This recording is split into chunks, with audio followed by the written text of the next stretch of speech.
जब 2022 में ही हमने पत्र लिखा था राज्य के मुख्यमंत्री को कि गड़बड़ी हो रहा है, तो राज्य में मुख्यमंत्री को इस समझ में आ गया कि मामला कहीं सीबीआई तक पहुंच गई तो फिर हम भी बचेंगे नहीं। उस शराब घोटाला में अपराधियों को पकड़ना नहीं बल्कि केस को डाइल्यूट करने के लिए।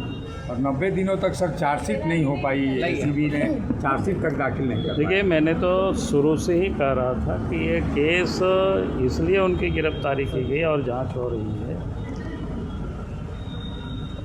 उस शराब घोटाला में अपराधियों को पकड़ना नहीं बल्कि केस को डाइल्यूट करने के लिए, क्योंकि उसमें हज़ारों करोड़ की घोटाला हुआ है। और आप सब लोगों को पता ही है कि हमने पहले भी जब 2022 में ही हमने पत्र लिखा था राज्य के मुख्यमंत्री को कि गड़बड़ी हो रहा है और किन किन कंपनियों को देने के लिए गड़बड़ी हो रहा है उसके नाम के साथ मैंने सरकार को लिखा था, लेकिन सरकार ने उस वक्त कोई भी कार्रवाई नहीं की।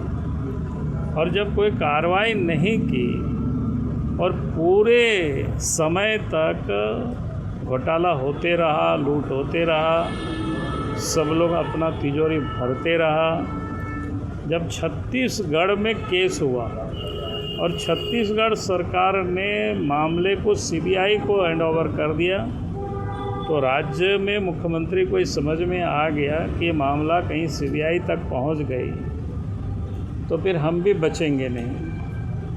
अपने बचने के लिए मामले को एसीबी को ट्रांसफ़र कर दिया और अनंत खनन उस दिन विनय चौबे की गिरफ्तारी होती है। और हद तो तब हो गई जब 90 दिनों के बाद भी चार्जशीट सरकार ने नहीं की है। इसके बाद तो और कुछ बचा ही नहीं है कहने के लिए।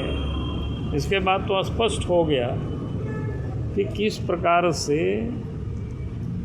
मैंने उस घोटाला के मुख्य सरगना को बचाने के लिए छोटे छोटे प्यादा को जेल में डाला गया है।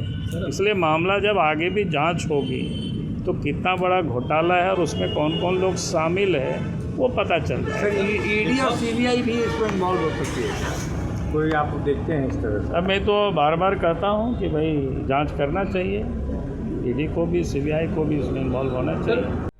लाइव लगातार के वीडियो को लाइक करें, सब्सक्राइब करें और बेल आइकन को दबाना न भूलें।